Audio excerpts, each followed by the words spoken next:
This is Everything is Personal with Len May.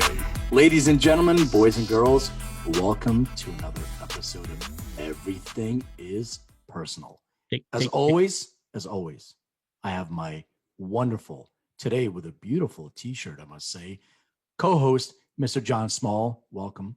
Well, thank you. Thank you so much, Len. Yes, today I am honoring 3 Feet High and Rising, which is one of the great seminal rap records of all time that a lot of people haven't heard because it was banned and it is not even available on iTunes and some of the streaming platforms because of all sorts of copyright issues. But it is really, truly one of the greatest. Is that because of the sample stuff that I was? Yeah. Is that because they used multiple samples, didn't get clearance for those samples? Yeah, they didn't get clearance on samples. They sort of hit they were sort of like a little bit late on the sampling thing when people started actually suing them, and was it the Bird? I shouldn't speak out of turn. I don't remember exactly who it was, but one of the big English groups from like the 60s was the. I think it was the Birds. Maybe I think it was the Birds originally. Maybe you're right, but I remember that whole controversy. Yeah, and it's really sad because you think of like a Paul's Boutique and some other records that came before it that were really heavily sampled that didn't get as dinged. But they just had bad timing. Anyway, it's really, if you haven't heard 3 Feet High and Rising, just get the CD. It's the best. But anyway, this t-shirt I'm wearing is actually in honor of it. It's a Japanese version. You see, I have a bit of a theme in my t-shirts. I have Japanese versions of famous hip hop records. I love it, man. You got to take me to that store, man. A great store. It has a little 3 geishas instead of 3 of the De La Soul guys. But so big ups to De La Soul. Really changed the rap game forever. By the way, I think one of the guys, I don't remember which one, but posted on their social media. They posted a thing, Stakes is High, around the election. I thought it was really appropriate. Stakes is High. I'm like, Stakes yep. is High. Which is another album, obviously, for those. Yeah, exactly. That's great. That's great. So speaking of the election, we had some tremendous wins for the cannabis industry and cannabis anti-prohibition, and just for drug policy in general. Yep, psychedelic wins. Psychedelic. Let me just go through. I took notes on the victories. Let me go through what I think every single proposition that was in every single state around cannabis passed, which is the first time in history. I mean, it's mind-blowing how far we come. So Arizona passed recreational cannabis. Montana passed recreational cannabis, which is a trip in itself. Montana. Mississippi. Yeah. Well, New Jersey passed. Yes. That's huge. Huge. Recreational cannabis. I mean, it's going to be Jersey. It's going to be Pennsylvania. They're all going to start, all those states. And that'll inspire New York. But I mean, the fact that New Yorkers can now, go over to Hoboken to buy their recreational weed. I mean, that's going to change the entire industry massively. For sure. And then we have South Dakota passed recreational as well. South Dakota, there's probably like 6 people live in that state. 6 people live in, and 4 of them are on a giant rock. Yeah. I mean, I thought that was like the most conservative of all states. And I guess conservative, it doesn't really, that's one nice thing about cannabis is it seems to be kind of a bipartisan issue. One of the few issues. The bipartisan issue is follow the money. So if you actually follow the tax revenue that has been, has been earned by the states that passed, these other states that are like North Dakota, South Dakota, and Mississippi. I mean, really? I mean, it's medicinal, but we'll take it because you think about conservative states. I mean, that's pretty high up there. But you follow the states that really need financial support, and you see what the tax revenue is. So hopefully, those 6 people will continue to buy cannabis in South Dakota and earn about $150 for South Dakota in tax revenue. That'll help them a lot. And then we have Oregon, which is interesting. Well, let me say DC first before I get to Oregon, because Oregon is really interesting. DC decriminalized psychedelic plants, which is interesting because it's psychedelic plants.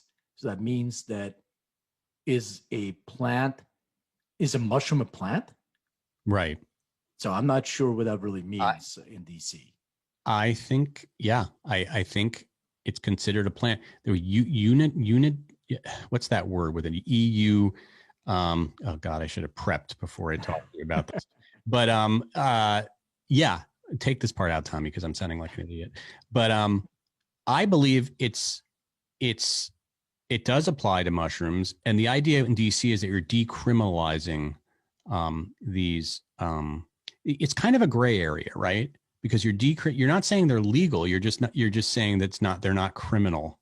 You're not going to get thrown in jail for. So I don't understand in terms of commerce whether you're allowed to, sell those kinds of plants and hallucinogens and things like that on the market. I don't think so. Well, the idea of it is specifically for consumption. So these laws are created for consumption. What they're saying is you get to consume, but you don't. But commerce is something we haven't really outlined yet. It's decriminalized for possession. So if you have it and you want to, do some psilocybin, you're more than welcome to. But if you're selling me if you're selling me a bag of psilocybin, that's commerce. I don't know if that's legal. That's sort of, and that goes to Oregon. So Oregon, two things. Number one, they decriminalized all drugs, and we can talk about what decriminalized means. And then they also passed the psilocybin therapy law. So now you can use psilocybin in therapy. Who's licensed to actually use psilocybin therapy? I don't know, but it's interesting. It seems to me that they're sort of copying the Portugal model. So, but Portugal actually legalized somewhat all drugs, and they have a needle exchange program and methadone program, all this stuff. Like you can go, when I was there in Lisbon, you can go and they have these stations set up, and you can go get clean needles and exchange them. And they seem to say that, their overdose rates have decreased exponentially, and they have a lot of success there. But I don't know. I don't know how people feel about that. Yeah. So I always wonder, what is the research there? Like, are they finding that their opiate addiction is down in those countries, places like Amsterdam and in Portugal and in Holland? Or are opiate addiction down? Are the drug crimes down? Like, I'd love to know, in places where they're much more lenient about drug use, what we're finding, because obviously we're heading that way in this country. It might take a while, but I certainly, if you look at the other countries that are doing it successfully, it certainly makes a great case for us. Yeah, but you brought up a great point. What the hell is decriminalized? What does that mean? I know. Even when Kamala Harris came on, and I think it was in debate, and she said, we're going to decriminalize, but what does that actually mean? Are they going to take this Schedule 1 for cannabis and reschedule it, or they're going to remove it off the schedule? There's no real right. And are you is it a statewide versus federal? Like, we know federally it's a Schedule 1 drug still, but does that mean in certain states like Oregon and California, and it's no longer a Schedule 1? And then what does that mean when you want to travel with marijuana to different states? I mean, it's so confusing. That's why, even though I'm so excited that each state is making progress in decriminalizing and legalizing marijuana, it seems like without a federal law change on the books, it still gets very murky and confusing. Well, yeah, you have to support it with federal laws, at least to do two things. Number one is to have interstate commerce. Number two is to have banking. How are you ever going to get rid of the gray and get us into the future when people have to stack cash under the floorboards? I mean, literally, people. I'm sure you have so many stories of people in the industry that hide their cash in crazy places. Yeah, I mean, and then you have banks that take advantage of you. So you think about it this way. Not only did I see like stacks of cash in a room that they have to just hold on to because they can't deposit anywhere, then the banks came out and they said, okay, if we have FDIC insurance, we cannot hold cannabis in our cannabis accounts in our bank, because they can come in and take whatever monies that you have there, and the bank can get in trouble because it's federally insured. Okay, then there's credit unions. So credit unions started looking at it, and they were like, "Oh, we're not sure." Also, because they would be penalized federally for that Right. as well. And then they have other banks that say, okay, you're a cannabis company. We did a risk assessment. So the way we're going to bank with you is you have to minimally invest $10 million. That's your minimal deposit. And we're going to charge you fees that are exorbitant. Same thing with merchant services. So you're a high risk. So not only are you paying like whatever the high risk for any other industry, I don't know what high risk industries are, porn, I guess, I don't know. But if you're a high risk industry, you would have to pay the maximum amount for your merchant services and every single fee that's in the bank. So if you're paying, $150 a month to bank with, one of the bigger banks, City, you name it, fine. But if you're doing your banking in one of these banks, you're paying like 3 times that much in fees just so they can use your own money and pay you very little. So there's an interesting dichotomy when it comes to banking, legalization, and all that other I stuff. think the one other, and not to get too wonky in this conversation, but there is something called the Safe Banking Act, which has been bandied about Congress and has, reached the House floor. And I don't know, where the Senate stands with this, and particularly if we're going to have another Republican Senate. But the Safe Banking Act is designed to allow banks to do business with cannabis companies without getting dinged or without being federally illegal, and would be a huge win for the cannabis industry. But again, as more money it flows into the marketplace and more money can be made in revenues for these states, I just see, the states figuring out ways to make it easier for these cannabis companies to succeed. I mean, we're seeing sort of a cautionary tale in California, right, where it's too hard. It's so hard for cannabis companies to succeed in California, the biggest market in the world. And, some are doing it, but I mean, all I ever hear all day is people complaining about the regulations and the red tape and how they are competing against the black market, which has none of these regulations and red tape. Yeah.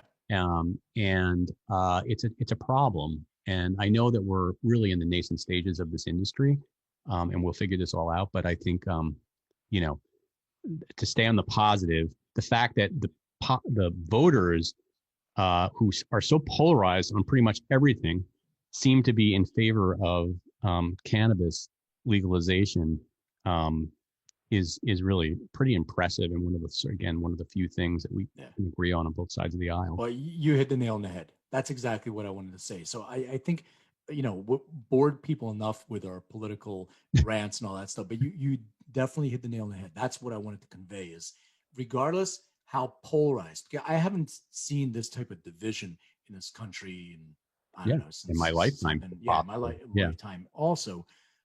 But what we agree on is the peace pipe. Everybody wants to have cannabis in all the states, no matter what. Party line doesn't matter. Red, blue, whatever that is, you voted yes on the cannabis referendum. So I applaud everybody for doing that. That's great. And I think that if the politicians are really serious about listening to their constituents, the constituents have spoken. So now when you're in Washington and you're making those decisions, listen to them and make the right decisions on changing laws. They're going to elevate this industry to the next level. And let's face it, the money coming in is going to also change. I don't always get the impression that cannabis has the biggest lobbying. There are lobbyists, and I've talked to them in Washington that work with, but they don't have the power of other industries. And so it just doesn't have the clout and I think the more money that comes into the industry, the bigger the lobbying organizations. And, that's just the money is what makes the world go around in America. So that is true. I am, and I think it coming to New Jersey, which is, near New York, and which is a huge populous state. And it's going to just open up an entire other side of the business and new industries and new companies and brands. And it's exciting. It's fun to be part of it. But cannabis people, man, they can be tight with their money. Well, even we can move on to something else, but just one thought on this. You said that, companies have a hard time making money. There's a lot of companies that are making a lot of money, but they're not necessarily making a lot of profit. That's the biggest issue. And you said it right. It's all the regulations, all the taxes, all the fees, all the red tape. I know companies, friends of mine, that are generating a tremendous amount of revenue and paying a lot of taxes on that. But when you look at their profitability, it's limited. So even though they're making the money, they're not profitable. And one of the reasons they're always looking for an exit. So everybody's like doing this and looking for an exit. Okay, what's the exit? Well, it was very fashionable to get an IPO. Everybody's like, oh, I'll get an IPO. I'm going to reverse merge into a shell. We'll go public, and all these different schemes were going on. But I think the Canadian market has shown everybody that that may not be the absolute greatest exit for a company that's not really generating enough revenue or actually is profitable enough. So now it's like these M&A type of things, and we're going to do line extensions.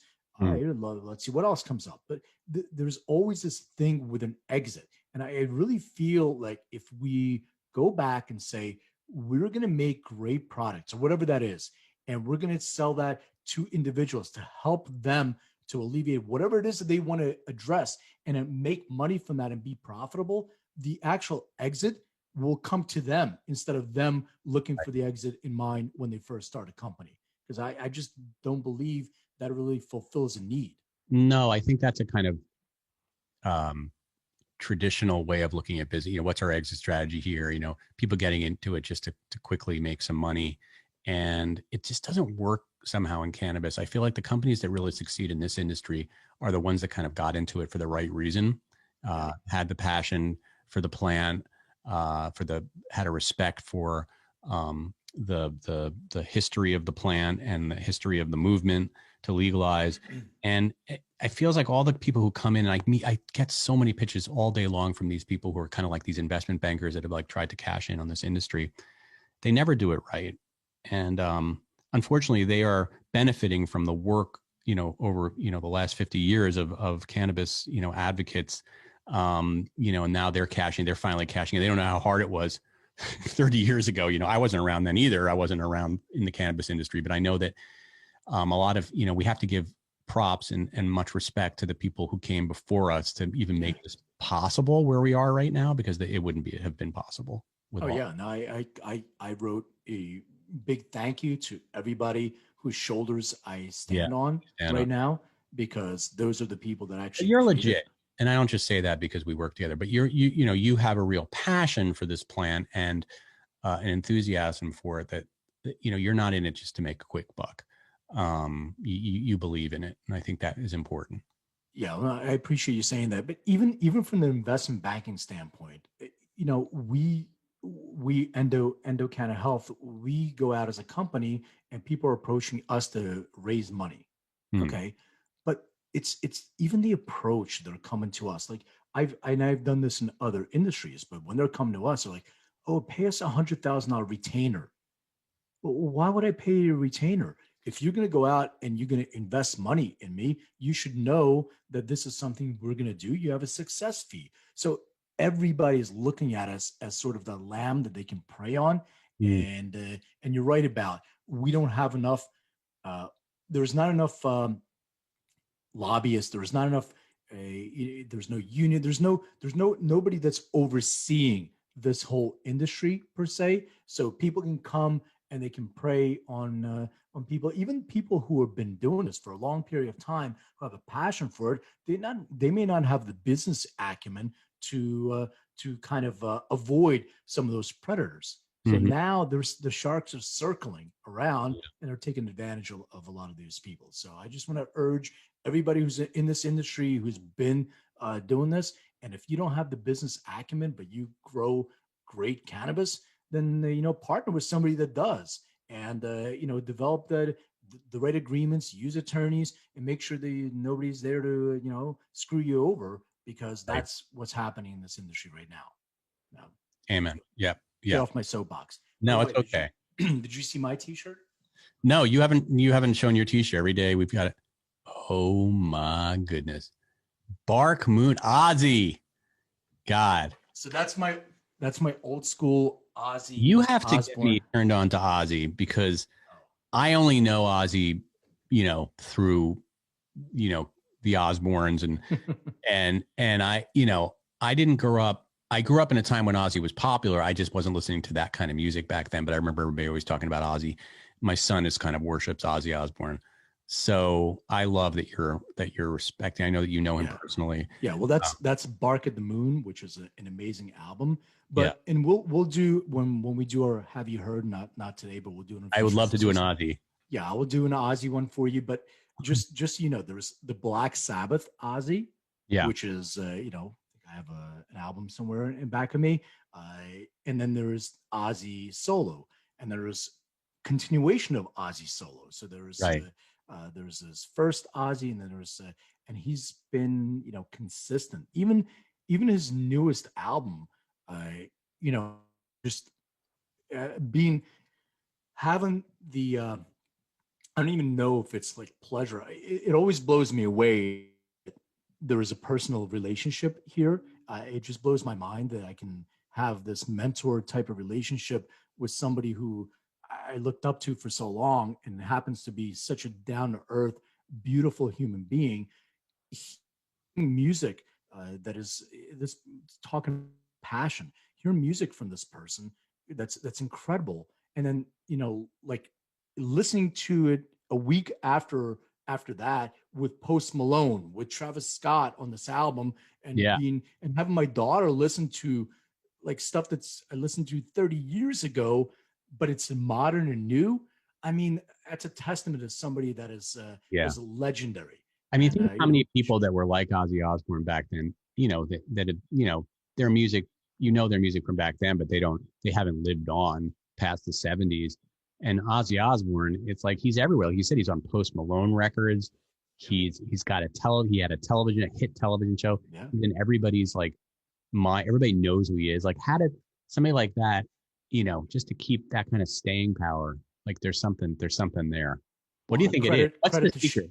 I mean, it's credit to Sharon too. Yeah, I think Sharon Osbourne does a fantastic job on that. Yeah. So, but the secret is, to me, it's being so. And you know this too. Meeting celebrities is really interesting, and I feel people that have reached a certain status, they seem to be much more down to earth, nicer, kinder as human beings than people that are like, they're just there in the middle. They feel like they have to be an asshole. Yeah, no, they're the worst. And the publicists are the worst, the people who represent them.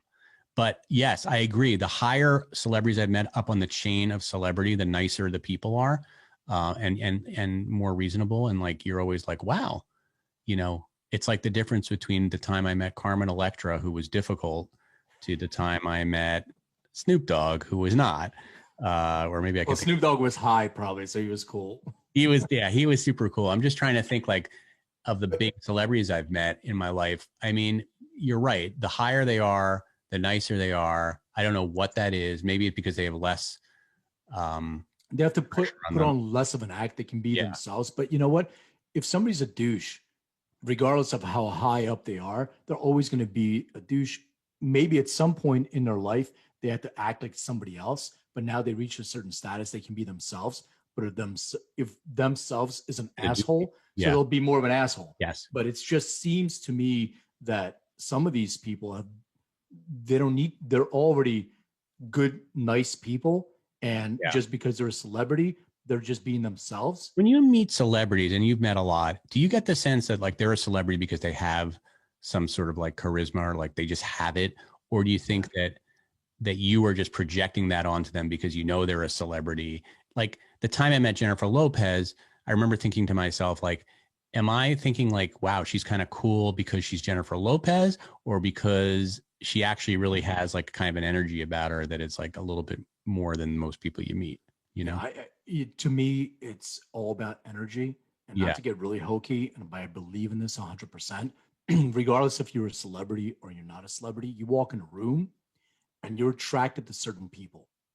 Right. And there's a certain energy that these people emit that is attracted to you. I met somebody recently, and I only met him twice.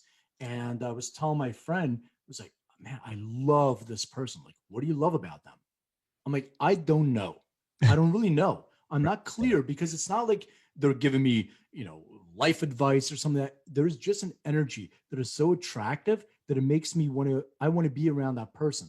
The flip side of that, I belong to different groups. I have this men's group. You sit there and you're just, and some people are just repellent to you. Yeah, Actually, we did this exercise. It's really interesting, weird. You go around the circle and every man stares at the other man for like 10, 20 seconds, and you're sort of looking at their eyes, and then you go back and you get to see if and say if you have a charge for one of those men. So the charge in this instance is a negative charge. So you felt something, and then you get to express if you really felt something against this person. What is that? And there's a whole exercise. I'm not going to go really into it. Because we also supposed to be confidential, but the gist of it is that a lot of that comes from a mirror effect from yourself. So if somebody's projecting something onto you that you feel within yourself is a negative aspect, you're basically taking on that and you're projecting that onto them. So your own insecurities. So if you have that dichotomy with an individual, that may be something inside yourself that has been triggered that you may not want to, address in yourself. So you're projecting it onto somebody else. I've heard that, that the things you dislike the most about other people sometimes are the qualities of yourself that you dislike the most, right? Yeah. So if somebody's like a blow, but that doesn't always work for me because like, I don't consider myself to be like a blowhard, I'm repelled by like a Donald Trump type of person who just can't stop talking about themselves. And is just like really into themselves and comes into a room and just talks about themselves for 25 minutes about how great they are, or does the humble brag type of talking about themselves. Those kinds of people drive me crazy. And I don't feel like there's any part of myself that's like that. And I've tried to look within to understand why that bothers me so much. I mean, there must be something about my own personality that is repellent about that person. Yeah. Well, it may not be that specific. It may not be something inside of you. It may be somebody that you met before in your life. Yeah, that actually is triggering that memory within yourself, and you're saying that person reminds me of that asshole. That I can tell you back right in now. 1987. Yeah, I mean, my parents had a guru when I was growing up, and that person never stopped talking about himself, and it drives me freaking crazy now when I have to deal with that. That's why Donald Trump to me is like the most annoying person. It reminds you of that guru. By the way, I want to have an episode where you actually take me through that because I need to dive deeper into. Well, I've wanted to do a podcast about it forever, and I've threatened it on my own personal podcast that people are so sick of me talking about that. I tried to interview. I was going to interview my mother about it, my brother. It's coming. I'm writing a memoir about it. I'm trying to take a deeper dive. So I'm happy to share that with people. Yeah, no, for sure. It's easier to talk about now than it was, 20 years ago. But I get it. Yeah. Parents are interesting. So I had this. I posted one of our pods, social media, and the person posted it for me. Wrote something. I'm paraphrasing, but they wrote something like, sometimes don't listen to your parents. And it said, sorry, mom. And it's like, here's the clickbait to click on and listen to the pod. And my mom got all bent out of shape. She's like, is this what you teach your daughter not to listen to her parents? Is this what you, mothers still know what to say to drive you crazy. I'm like, wait till you get, I'm like, what do you mean? First of all, you didn't even listen to it. You didn't even listen. No, she didn't listen to it. She just read that headline and she was all mad. The worst. I told her, I'm like, I teach my daughter to listen to her heart. So whatever it is that I teach her, if she's disagreeing with me, then that's fine. I don't think just because you're a parent and the kid has their own opinion, it doesn't necessarily have to listen to me just because I'm older. I'm glad I didn't listen to some people who are older than me and gave bad advice. You have to listen to yourself too. I can guide you if you ask me, but my mom was really upset about that. It's too bad. I mean, she should listen because, honestly, my mother, she hasn't listened to this podcast yet, as far as I know, but she has listened to my podcast right about now. And it's one of the few things that I've done in my life professionally that my mother actually likes. And, with all due respect to my mother, I adore my mother, but she has not particularly understood my career professionally up until this point. I think she told people for 20 years that I worked at Glamour magazine, even after I left that job, just because it was easier to explain to people that's what I did for a living. And it seemed okay. I feel you on that. It's so funny because So, whatever I do now, my parents didn't understand for a very long time, but now my dad is really proud. But before, when I used to, I used to be in corporate. So I used to work for this company called Price Waterhouse. And I had this long title. It's like senior manager, something, I don't even remember, but it took out the entire business card. And my dad loved it. He had my business card, and you would tell everybody he is a senior manager of blah blah blah blah blah, and he has to go. I don't even remember what it was, but So cool. the long title, he loved that thing. He was so proud of it. But I'm like, you don't understand. I'm like a laborer in this awful environment that does not fit me at all. I am everybody's Ivy League, and everybody's stabbing each other. Big Six accounting thing. I was in management consulting. It did not fit my personality in any way possible. I had a ponytail. I was one of those guys that really didn't fit in. I can totally see that. Yeah, I'm like, I have earrings and a ponytail. I'm like, what the hell am I doing in Price Waterhouse? But my dad was so proud of it. It was years before in real estate. I don't think he was until I was a broker. Then he became proud of that. But that moment when I felt pride happened in Jamaica. I don't know if I told this experience before. Did I ever talk about this before? No, I don't think so. Okay. So every year, well, COVID is an exception, but every year what we try to do is my daughter and I meet my parents somewhere on vacation. So we do a family vacation. My parents live in Philly. We live in LA. So last year, I think it was last year, we met in Jamaica. And I love Jamaica, by the way. One of an amazing place. Oh, God. The best music. The best everything. I love the people. I love the music. I love the beaches, everything. And, obviously there's a cannabis theme to this. That is true. So we're sitting on the beach. My dad and I are on the beach. And there's a lifeguard that comes up to me. And everybody's like, ganja, they're selling you ganja. As soon as you get there, everybody's like pitching ganja. Okay. So this guy, the lifeguard comes up and he's like, hey, yeah, I'm not going to do Jamaican accent, but like, hey, ganja. And my dad goes, do you know what my son does? Do you know who this is? And I'm just quiet. I'm like, well, let's see where this goes. He is the world's expert on cannabis. He starts telling this guy, and then he's like, yeah, he knows, he'll help you. And this is like the same guy, dad, who kicked you out of your house. Exactly. The same guy. So this is it's so amazing to have this happen. And he goes, and the guy's asking me, like, what do you do? So I told him, drink. He goes, oh my God. He goes, my family's been growing for generations. Do you mind if I bring you some of mine to try? And you can give me your opinion. I was like, wait, you're going to bring me cannabis? Wonderful. I'm in Jamaica. Great. So next day, the guy's looking for us. And he comes over. He's like, oh, sir, blah, blah, blah. Here's what, and he brings like this black plastic bag, and he unravels it, and it's got 3 branches, like big branches. I would say, if I'm approximating, somewhere around 8 inches to 12 of 3 branches of different cannabis. That's a lot of weed. For me on vacation with my daughter and my parents. So he's like, what do you think? I'm like, I'll take it back and I'll sample it and let you know. And my dad kept making jokes the whole time. Yeah, let's smoke it. Let's we're gonna get high. And he's making jokes, but so my dad begins to tell everybody, and at some point, and I don't even know if I should tell the story. I'm gonna tell the story. All right. Okay. So but people were asking us everywhere we go about cannabis. I had all this weed, so they say, hey, do you want ganja? And I'm like, no, I have my own.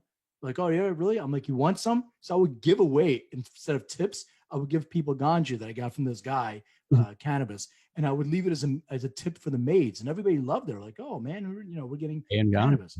So my dad kept joking with me, what I thought was joking, and I called him out on it. I'm like, Dad, I'm rolling a joint. If you want, I'm going to come outside and I'm going to go smoke it. If you want, come out with me. He came out, and we go for a walk, and I light up a joint, and I give him a hit. He probably took maybe 2 hits, maybe. But in Jamaica, that was probably some potent. It wasn't as good as Southern California. Outdoor. Okay. We have the best weed in the world. Right. It was good. It was good. But he's talking to me. He's like, yeah, nah, I don't feel anything. Then everything goes silent. There's no talking anymore. We're just walking. And my dad's like, can we stop over there and get some water? I'm really parched. Oh, He yeah, started you're feeling- high. And then we started laughing and talking about it. But yeah. Did he like it? Yeah, he liked it. He goes, yeah, it was pretty good. And it just burned his throat. He Yeah, doesn't know smoke. It was Yeah. harsh. But besides that, yeah, he liked Liked it. the He didn't feeling. have a bad He had a little experience. bit of cotton mouth, but he was fine. Definitely. But he kept saying nothing. I don't feel anything. But I don't know. I love when it kicks in. You're just like, oh, wait a minute. That's what it is.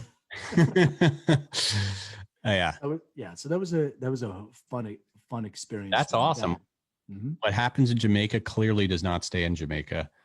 I don't even know if my mom is aware of this. I don't know if anybody's. Well, we know your mom doesn't listen to the podcast, so we're fine.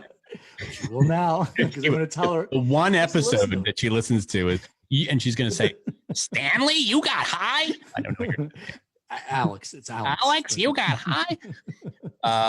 Yeah. And he's going to be like, what are you doing putting that on the airwaves? That's exactly my dad's sound. I'm just doing any immigrant voice from He's got a Russian accent. right. It's like a Borat almost, but a little. Oh, deeper. really? Yeah, smash. Oh, that's awesome. I still have not watched Borat 2. Okay, next episode, Borat 2 deep dive. I'm waiting for it, because I'm not even going into it, because I have so much Borat stuff. He's like, I have a good recommendation for a funny show to watch. That is a good show as an anecdote for what is going on in America right now, and that is Ted Lasso. Have you heard about this show? Yeah, it's the Apple one where he's the football coach. Yeah, the American football coach, and Yep. it's kind of like seems like a hokey, whatever premise. Is this like American guy who knows nothing about soccer goes to England and takes over a big soccer team, but it's so like it's kind of profound, like the messages in it, and the just like it makes you have faith again in humanity and, people, because right now it's so hard to understand why people can be so crazy. It just made me feel like, oh, you know what? There's still kind of good people in the world, and it's nice to see, even though it's not real. Although it's a great show. It's a great show. And Jason Sudeikis. You watch it. I've watched several episodes. Yeah, he's excellent. He is tremendous in it. He is so good. Those shows are so well cast. Everybody's in perfect. It's a perfect. I mean, his range of emotion through that whole thing is it's really good. And there's all these English actors that you've never seen before, except for Juno Temple, who I have seen before. That are just anyway. I recommend it. It's one of my little guilty pleasures. Right, so I'll recommend a show too. Okay. It's called People Just Do Nothing. I think that's what it's called. That sounds like Netflix. the story of my life. Yes. Okay. It's stupid and funny as can be. It's People about just this. nothing.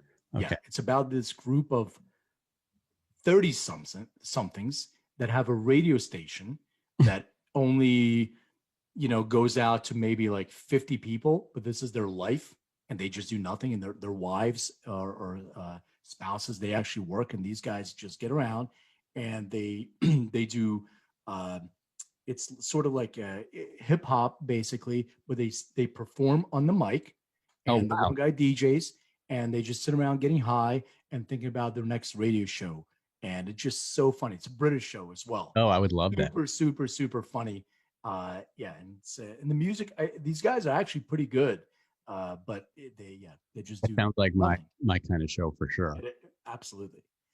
So I have a couple things I want to talk about, and maybe you can let me know which direction you want to go in. So one of them has to do with just partying back in the day.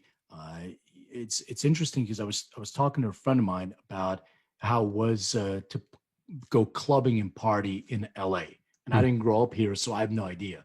My only frame of reference is New York pre-Giuliani, and then post-Giuliani, and Philly. So that's one area we can go into. And then with the election and all the things about cannabis, I learned something about Henry Ford and how there's a relationship between Henry Ford and Prohibition. So I wanted to kind of dive into that. Oh, interesting history lesson. All right, a little bit. Two very different topics. I mean, I can tell you that we probably had a very similar experience partying when we were younger. I've often wondered what it would have been like if I had grown up in LA, or if I had gone to college in LA and kind of partied, in my kind of teen and 20s in LA. It seems weird to me because it's so different than what it was like in New York. I was going to New York clubs when I was 17 years old. We would dress up kind of like, I remember one time I wore a Civil War hat and eye mascara, and would always show up with my friends at clubs like Xenon and the Underground and at the Area Club and these places. And I could get in. I could get in at 17 to these clubs with my fake ID, which is oftentimes would be, you would turn this, I'm 67, you would turn the 7 and your 67 into a 3. So it was 1963. And it was like the stupidest thing that you could do with your pencil, and everybody knew you were doing it. And yet the bouncers would look at it and be like, okay. It wasn't really until, and this isn't, I'm just reminding myself this. So we all know the Robert Chambers murder. Remember the Robert Chambers? So yes. I was at Dorian's Red Hand the night that Robert Chambers killed Jennifer, last name escapes me, which is terrible. But anyway, I was there. My friend was a bartender at Dorian's Grey Hand, and we actually talked to her that night and remember her very vividly. And the only reason I bring that up is because I feel like after that incident happened, New York came down very, very hard on bars with underage people, and it was harder to get in from that day on. But we used to be able to get into every club in any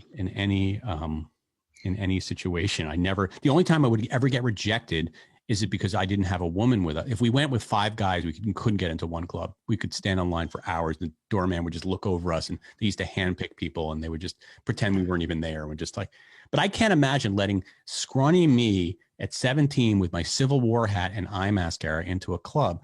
It's incredible. How about you? Did you have a similar? Yeah, very similar experience. I had fake ID. So my first fake ID was my friends owned a check cashing business. So I had a personal identification card from a check cashing that said, when I was 16, that said I was 21 or 22. So that got me into bars.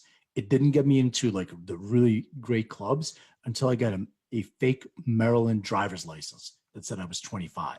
And that was my carte blanche. I got in everywhere. And same thing with New York. So New York, you're absolutely right. It's about getting picked to go in. So, we go to the Tunnel.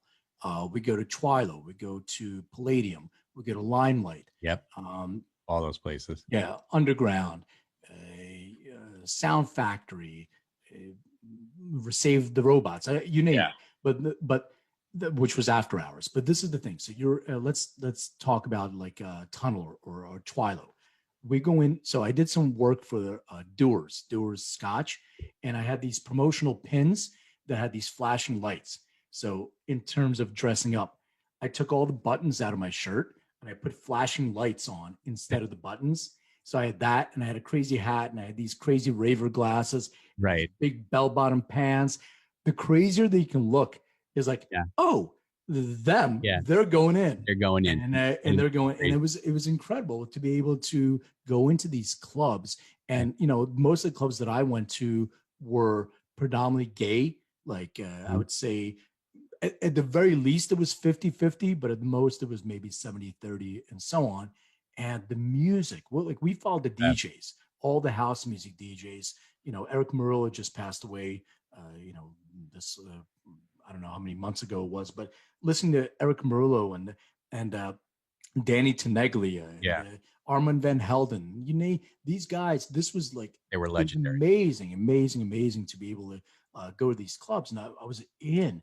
And it was just an incredible experience. And Philly, it wasn't like that. You had 2 after clubs, basically. And one of them is called Black Banana, and the other one was called Revival. Yeah. And Black Banana was fantastic they had this one gay couple that would roller skate in the middle of the floor. They would skate, which was great. That's awesome. And Revival was also an after hours club. So we go to all these clubs and then we end up there. And, I was friends with all about my whole thing was it's not about getting picked to go in. It's about being friends with the bouncer everywhere. You were on the list. Oh my God. How on the list everywhere, because I would get everybody high. That was my thing. Everybody knew So everybody's in the club and the bouncer sits outside. When the crowd dissipates and there's a trickling in of 1 or 2 people, I go outside and I start having a conversation. Some of them are still my friends, like Scott. He's like, "Hey, what's up, man?" And I'm like, "Yeah, you want to smoke a joint?" Yeah. So outside there, we smoke a joint with the bouncer, and that's my boy.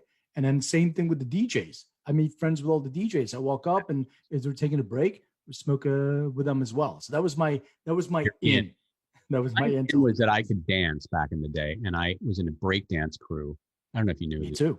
You were? That's so Northeast Circuit Breakers. We were in. I was in the Chill Factor, and we would go to the Roxy and these clubs, and I could dance. So I could get in because we could dance, and we would do these battles, and we would come up with all these moves, and it was crazy. And there used to be the speaker that you could dance on top of, and if you would only the bravest people would get on top of that speaker and dance, because you'd be like above the entire club doing your thing. And I don't know how I had the balls to do that, but I would get up on that speaker and just pop and do all sorts of crazy stuff. I did the same thing. I was just showing my daughter. She didn't believe me. She goes, "Show him." And she was TikTok recording me or whatever, one of those things. The worm was my move. Oh, that was your move. That's awesome. I haven't done the worm in many, many years. The worm would hurt. That would hurt. Let me try. And I was like, I made it through the worm, but I'm like, I can do better. Then every time I do anything, my back gives, it's unbelievable. Well, first of all, my kids are so embarrassed when I break dance, but I always pull it out and like office parties or something, I'll just start popping and everybody's like, what the F is happening right now? I just have this weird thing that I'm able to do. It's like a little side hobby, and then I can also like moonwalk and do sorts of stuff. It's just so funny because we look at our kids look at us and we look at our parents. Oh, they're uncool. What do they do? And I know. And we're like, what do you mean, man? It wasn't that long ago. We can pop. We can break. Not pop. I mean, I think that's pretty cool. I mean, my kids are kind of mortified by it, but it's like my parents. I mean, they didn't pop. Damn, I just think it's pretty cool. No, they did like the jitterbug and all that stuff, man. Those are cool moves too. Now, do you want to talk about Henry Ford, or do you want to get into the music? Well, let's get into music, and then if we have time, we'll make a decision, because I'm really excited to give you a little bit of a taste. I think you are familiar with the band, but maybe you don't know this song, and it's interesting because this band has so many different variations of how they perform their music. There are so many different types of things they perform. It's not just one type of music. And this one track really connected with me, and it's also a title track of one of their albums. So, all right. And so you just queued up. This is our very special segment that we like to call "Have You Heard?" And have you heard cue theme music? And then I am now going to play your track from Have You Heard? Disclaimer to the editor that this might start with a ad, because I don't have YouTube Red, which I really should have at this point. Okay, here we go. Now bundled together, the greatest stories and characters. Skip it. Here we go. Oh, yeah.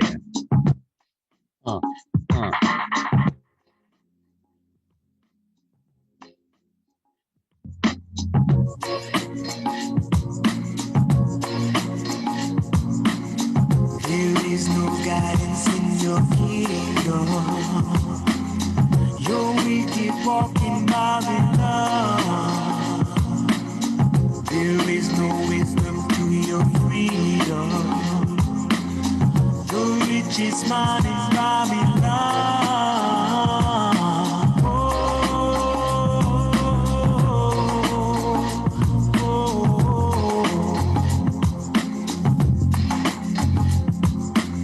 Your bakers sleep outside your doorway. Your prophets sleep to wander road. You fall asleep at night with no rest. The saddest man in Babylon. That is the Thievery Corporation, the richest man in Babylon. interesting. We talked about Jamaica because that is very influenced, obviously, by Jamaica and by Jamaican music. What do you think? I really liked it. I'm starting to get a sense of you definitely like a certain BPM. You like a kind of downbeat, loungy kind of vibe for sure. That Sometimes it depends. Yeah. Look, man, I love the Prodigy too, which is right, higher, very high energy too. But I really like that. And I love because I love the sort of first of all, the flow was great. I love the beat. I liked his voice. It was kind of like a reggae. Their Thievery Corporation's English, right? Of course. Well, no, so here's my connection. The Thievery Corporation is from DC, if I'm not mistaken. No way. And yeah, so Rob Garza is the main. I don't remember the other guy's name. I think it's Eric, but there's two guys, and they're basically producer, DJ, and arrangers, amazing musicians. And they haven't played live in a while. And then I was driving by the Palladium here, and I saw Thievery Corporation. I'm like, shit, maybe the show already started. So I was with this girl that I was seeing. I walked out, and there was a guy standing outside selling 2 tickets for $20. I'm like, wow. I got him. I walked in, it's half empty. I was in the front listening to them. What an amazing show. I mean, they had so many guest artists that came out and performed with them. It was phenomenal. So I was at a party, a COVID party, maybe a month ago or so. It's fine outside and all that stuff. And I was sitting and I was talking to people about music and cannabis and like shit that I usually talk about. And I was talking to this girl and I was telling her about Thievery Corporation. I was playing it. And she goes, I know Rob. I'm like, you know Rob? He goes, yeah, I know him really well. He's a good friend of mine. I'm like, dude, you don't even understand. I listen to so much like Lebanese Blonde and a lot of these songs. They're life-changing for me. Yeah. Because you talk to him? I'm like, yeah. She gets him on FaceTime. So I had a full-out conversation with Rob and told him what a sweet down-to-earth guy. Like, they're not Ozzy level, obviously, but still. Yeah, but still. What an amazing, sweet guy. Like, I told him how much influence they had and how I appreciate his music and everything. And he was so, so grateful and so down-to-earth. So that makes me even like him more based on wow. That's awesome. That's great. Cool. Well, it's interesting. We didn't really plan this, but I also have a Jamaican inspired. And it's interesting. We're not playing pure reggae today because I'm a huge fan of reggae, particularly dance hall reggae. My absolute best friend in the world had a Jamaican music. He always called it Jamaican music record store in New York called Scratchy Records. And called Scratchy. No, it wasn't called Scratchy Records. My bad. But it was downtown in Chinatown, and he would sell Jamaican music. And anyway, he would make me these tapes all the time of the best dance hall. But this particular track I want to play you is actually, and by the way, I love Thievery Corporation, so thank you for sharing that. I want to put a button on that. This particular track I'm going to play you is actually by artist by the name of Major Lazer, who I know you're familiar with. And for those who don't know them, they're like a kind of like a producing trifecta. Their most famous person is Diplo, who does a lot of like pop music and electronic dance music. But they also have these DJs, Walshy Fire and Ape Drums, who are like Jamaican producers who kind of add a Jamaican flavor.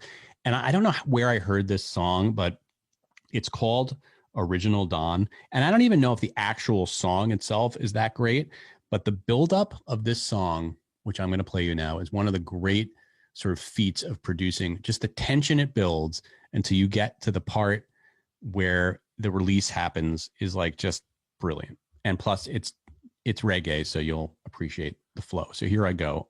I'm going to press play on Original Dawn featuring the Party Squad. Run the track!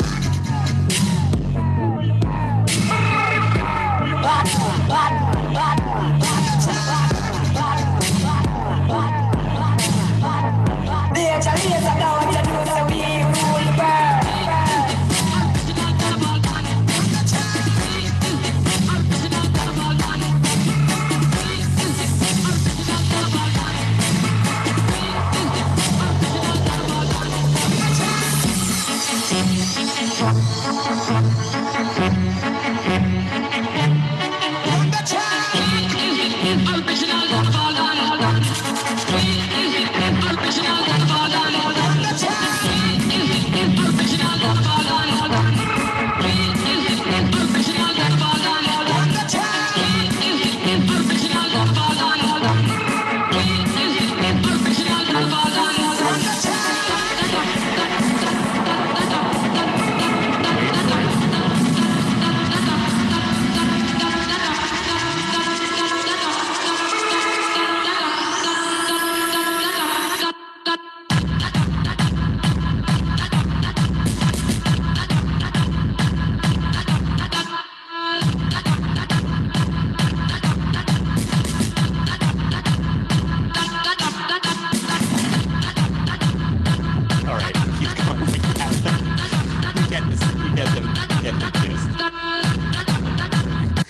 You get the gist. What do you think?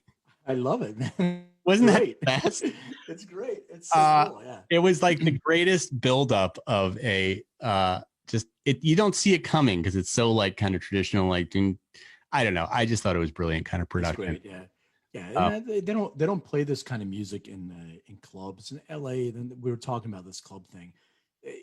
Talking to my friends who grew up here, it was a lot of Sunset Strip kind of stuff. Yes, there were some clubs, but it was a lot of live music and let's go look at, see the rock bands. There were clubs, but man, it's just not the same as the East Coast club scene. Yeah, I mean, I hate to be snotty about because I really don't know the LA club scene, and I did go to a few clubs early on when I first got here, but yeah, we've talked about this. I don't know if it's just me being nostalgic for my childhood or if things are really different, but I mean, the great thing about going to clubs is you would hear songs that you couldn't find anywhere else. Like literally the DJ would have this like vinyl that like was like, it wasn't even on the radio yet, or was all playing. the time.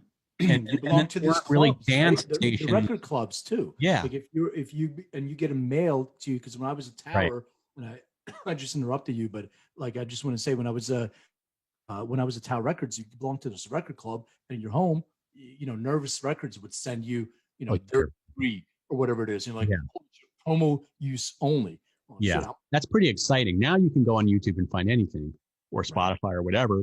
And I think that's great too. And I remember going to Tower Records, like you said, and like listening to those CDs that were like queued up, and different tracks, and you get to go and listen to stuff. And that was when I was older. God, when we were younger, you couldn't even listen to anything. You just have to bring home a record and hope that it was good because you had no idea.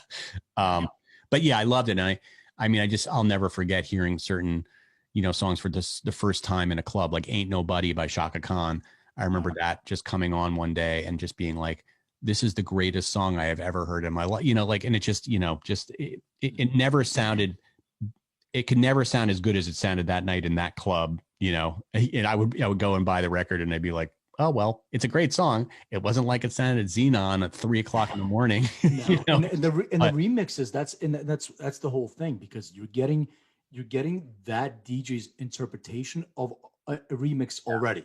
So it's already produced by, Little Louis Vega or whatever. I'm just using an example. And then Josh Wink in the club actually makes it his own. So he'll scratch over it. He'll do this. And it the just remix doesn't happen these days. No, they don't do remixes. That was a very big deal. I'm interviewing a guy by the name of Bill Brewster next week who wrote a book called Last Night a DJ Saved My Life. And he goes through, I don't know if you ever saw this book, but he takes it from the very early days of DJs, all the eras that you're talking about, Philly sound, the New York City sound, up until the present day. It's really interesting. Yeah, Detroit too. I mean, there was so much Detroit house and all that stuff, and Joey Beltram. But yeah, you have deep knowledge. You would appreciate this book. I can't wait. I can't wait to listen to your thing.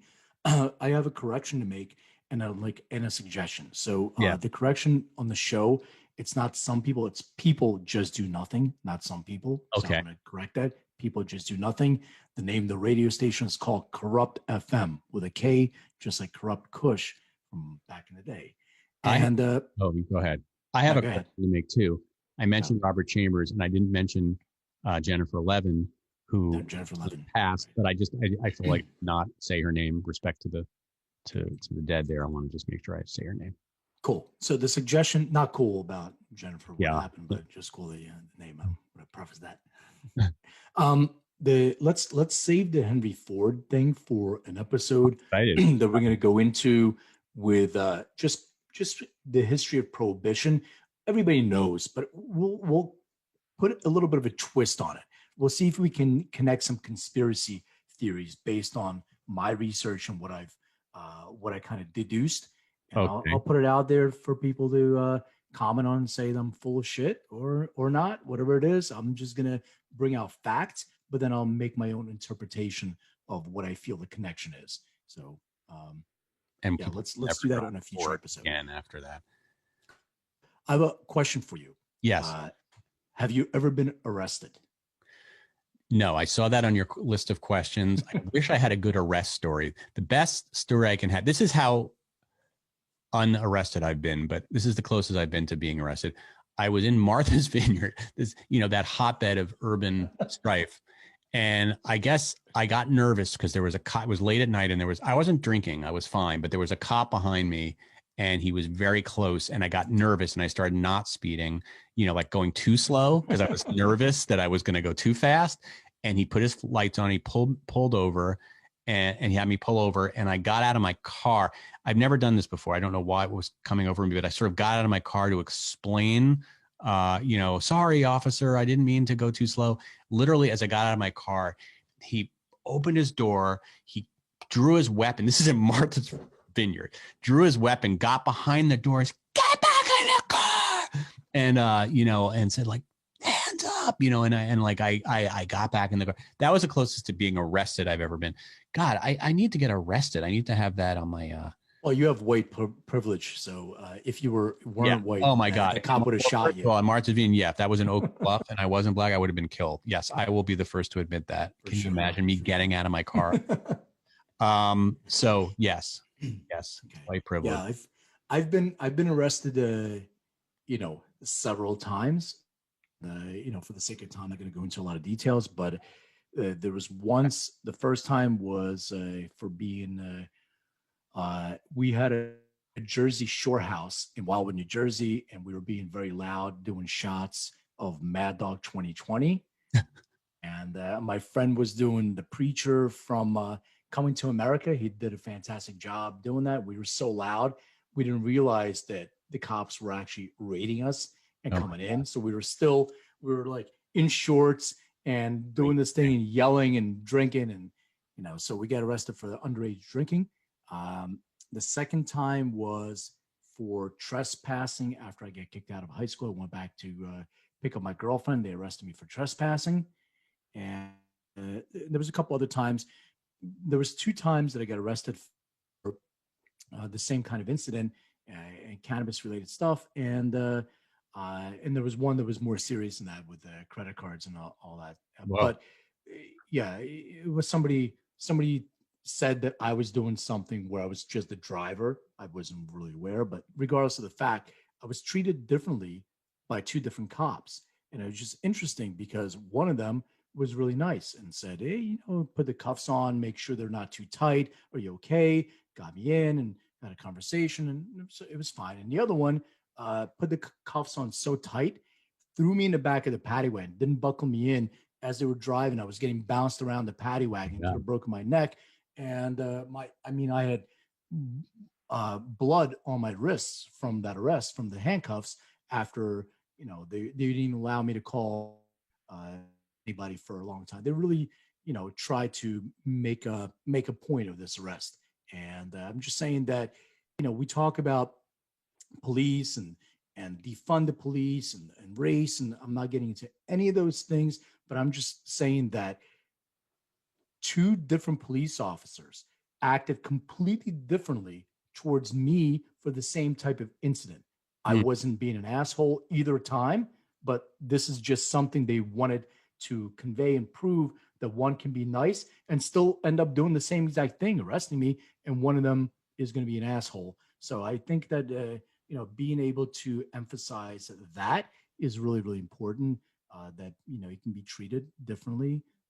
Even though, I'm not a person of specific color, but, these training definitely needs to happen a lot.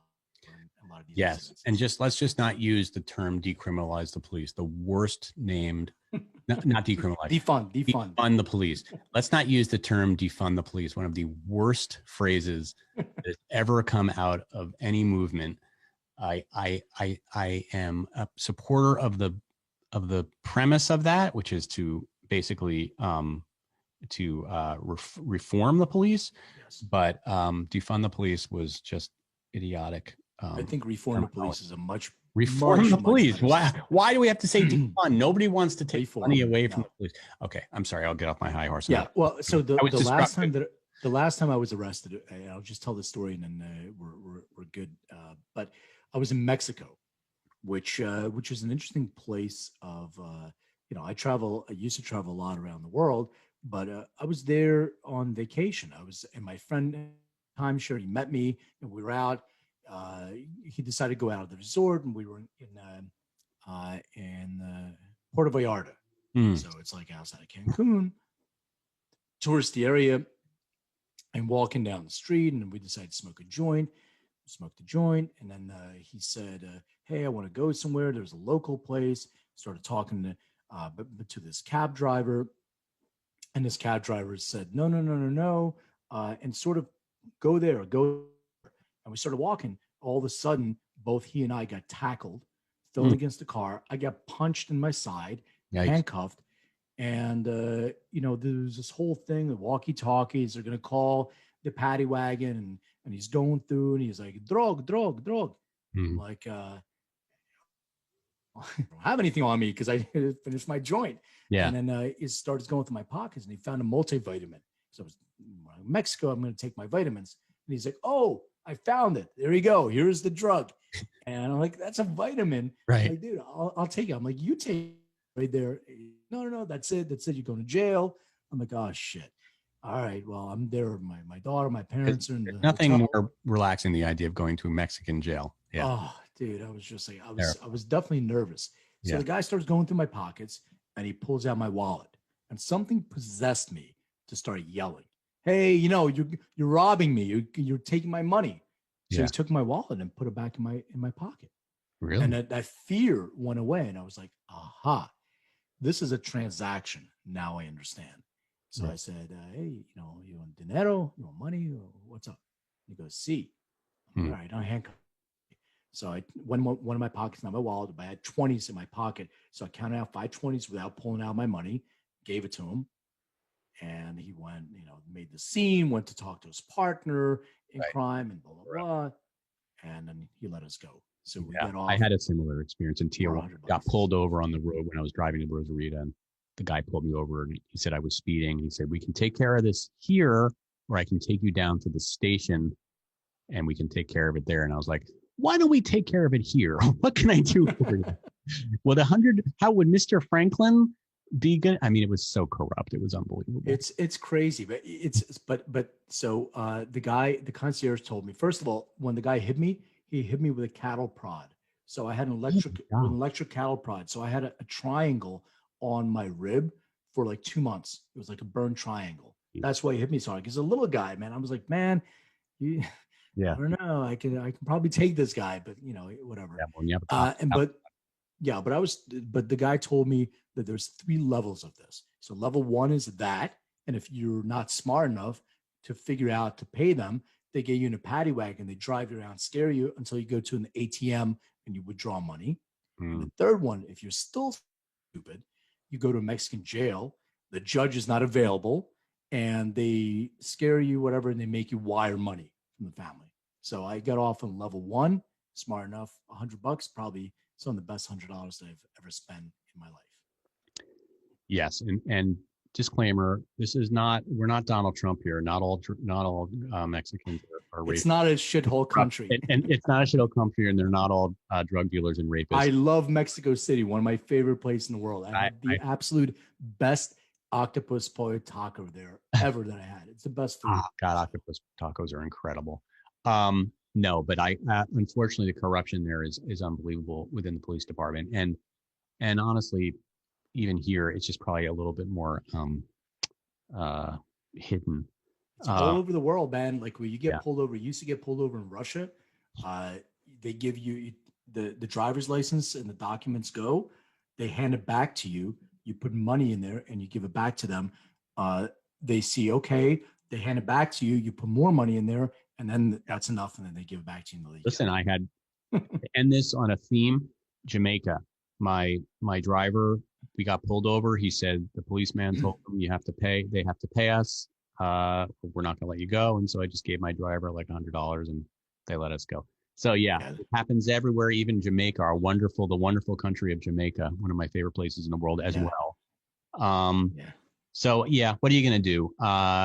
We continue to try to make this world a better place, you and I, Len, and we will, it's a lonely job. But we will We will make that effort. It's a beautiful sentiment, John. Thanks. I love it. I love that. It's a great way to Thank end you. this thing. I'm trying to figure out a way to end it in a positive note. We are recording this in a time in our country, when this airs, hopefully things will be a little bit more stable, where any kind of bit of positivity is I think, welcome. It's good. It's good to positively unite. The pendulum swung on one side. I think it's going to swing back, and we're going to rebuild. And human nature is like that. I think that at some point we all want the same things, regardless of what side. Yeah. And when the smoke clears, Yeah. we'll all share the peace pipe, smoke a joint together, kumbaya, and all go to Oregon and do some psilocybin together. And Oregon, I'm ready to move to Oregon after this election. I don't know about that, man. I'm not sure if you want to do that. Yeah. A lot of anarchy going on there. Yeah, it seems like a little bit of a lawless place, but at the same time, it seems like people are, I don't know, they just seem to be a lot more open to new ideas. I love Portland. It's one of my favorite places. Never been there. Always wanted. Regardless of what's going on there, I had a great time there. I would love to go. So. When COVID ends, it will be in Portland. All right. Well, this is yet another episode of Everything is Personal. Personal. Yeah. And I want to thank everyone, and thank you, John, as always. Please, please, please, thank you, everyone, for writing in their comments. Subscribe. Let us know if there's anybody you want to see on the show. Let us know if there's any music that you want us to share. Introduce us to new stuff. We're always looking for new stuff. Yeah, man, to share. I would love to expand my catalog, especially now. I just want to be listening to great music all the time. Puts me in a good mood. Absolutely. So thank you all again. Peace, and we'll see you next time. Peace everybody.